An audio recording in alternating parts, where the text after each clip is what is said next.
بر صغیر میں جب اسلام آیا نا تو فقہ حنفی کی شکل میں آیا ہے، فقہ حنفی. تو ملیشیا میں اسلام گیا ہے فقہ شافعی کی شکل میں.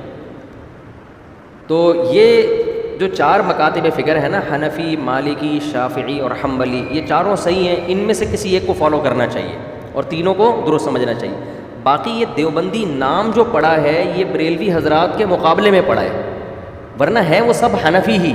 تو حنفیوں میں جو علماء بر صغیر میں بدعت کے خلاف ہو گئے ان کو لوگوں نے دیوبندی کہنا شروع کر دیا، اور جو تیجے 40ویں اور اذان سے پہلے صلاۃ والسلام کے قائل تھے ان کو لوگوں نے کیا کہنا شروع کر دیا؟ بریلوی.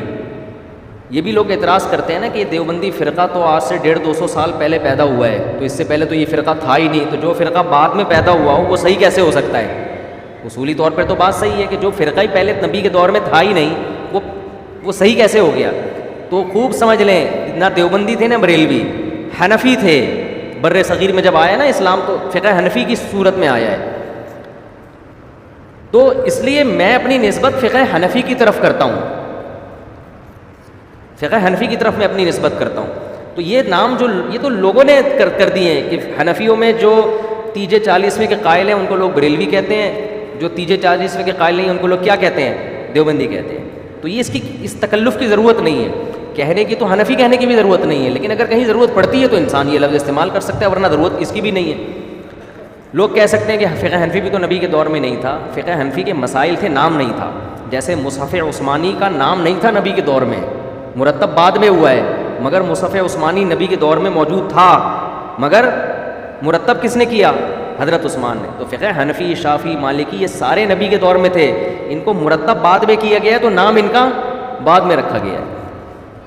قوالی سننا شرعن کیسا ہے؟ جائز نہیں ہے بھائی. کچھ علماء بریلوی مسلک کے اس کو جائز کہتے ہیں، بس یہی فرق ہے دیوبندی بریلویوں میں. لوگ پھر اسی کی وجہ سے جو یہ چیزیں نہیں کرتے ان کو دیوبندی کہہ دیتے ہیں، جو یہ چیزیں کرتے ہیں ان کو لوگ کیا کہتے ہیں؟ بریلوی کہتے ہیں.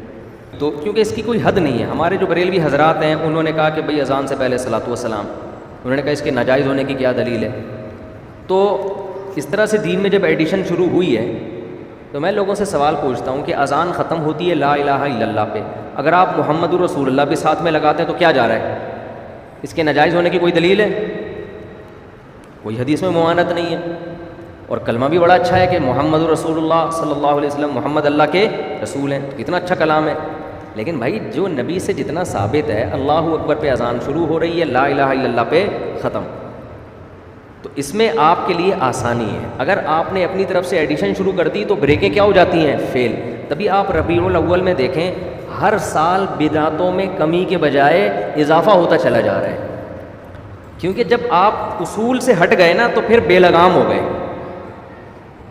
بعض جگہوں پہ تو عید کی نماز شروع ہو گئی، بعض جگہوں پہ کیک کاٹا جا رہا ہے. تو اب خود بریلوی جو سنجیدہ علماء ہیں وہ بھی پریشان ہے کہ یہ جا کدھر کو رہے ہیں، یہ تو ہمارا اینڈ کیا ہوگا؟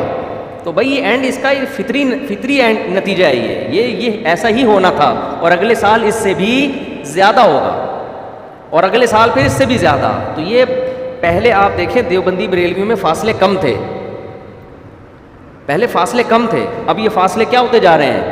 کیونکہ خانے وال تک اکٹھے آئے تھے، خانے وال تک انجن چینج ہو گیا، سرگودا والی گاڑی ادھر نکل گئی، لاہور والی ادھر نکل گئی. اب جیسے جیسے سرگودا والی گاڑی سرگودا جائے گی، لاہور والی ٹرین لاہور، تو فاصلے کیا ہوتے چلے جائیں گے؟ بڑھتے. تو وہ تو پھر بھی سرگودا جا کے رک جاتی ہے، یہ تو رک ہی نہیں رہے. تو پہلے تو یہ دیوبندی بریلوی ہندوستان میں ایک سب فقہ حنفی کو فالو کرتے تھے، ان کے اکابر ہمارے اکابر، ہمارے اکابر ان کے اکابر. تو اب کیا ہوا ہے کہ پھر جب جناب احمد رضا خان بریلوی صاحب نے کچھ چیزیں کہا کہ یہ ہونی چاہیے، تو جو ان کے فالوورز تھے انہوں نے وہ کرنا شروع کر دی. ہوتے ہوتے پھر وہ اگلے اسٹیپ میں زیادہ ہو گئے. آپ آج سے 50 سال پہلے کے بریلوی حضرات کو دیکھیں اور آج کے دیکھیں، بہت فرق نظر آئے گا آپ کو. وہ کچھ نہیں تھا جو اب ہو رہا ہے، اور یہ فاصلہ بڑھتے بڑھتے اب پتہ نہیں کہاں جائے، کس انتہا کو جا کے رکے گا. نعتیں دیکھ لینا آج کل کس ٹائپ کی آ رہی ہیں نعتیں. اچھا بھائی، مفتی صاحب اصلاحی تعلق کس سے قائم کریں؟ کسی بزرگ کا نام بتا دیں. کراچی میں بہت سارے بزرگ ہیں میرے بھائی. کراچی میں ہی اگر پوچھنا ہے تو جامعۃ الرشید میں میرے شیخ و مرشد ہیں حضرت مفتی عبدالرحیم صاحب، لیکن وہ لفٹ نہیں کراتے آج کل، ان کے پاس ٹائم کم ہے. تو جامعۃ الرشید میں مولانا قاسم صاحب ہوتے ہیں، حضرت مفتی رشید احمد صاحب کے خلفاء میں سے ہیں. وہ اتنے نیک ہیں کہ وہ آپ افورڈ نہیں کر پائیں گے ان کو. ان کے لیے پہلے سے آدمی تھوڑا سا نیک ہو تو وہ چل جائے گا ان کے ساتھ, ٹھیک ہے نا. تو اور جو ہے حضرت حکیم اختر صاحب رحمہ اللہ تعالیٰ کا بڑا زبردست سلسلہ ہے. ان کے بیٹے ہیں مولانا مظہر صاحب, اور ان کے بہت سارے خلفاء ہیں. مولانا حضرت فیروز میمن صاحب بھی ہیں, یہاں ہمارے پڑوس میں ہوتے ہیں. بھائی حافظ احمد صاحب ہیں. تو بہت سارے بزرگ ہیں مارکیٹ میں, کسی سے بھی بیعت ہو جائیں جا کے. حضرت مفتی طارق مسعود صاحب نہیں ہیں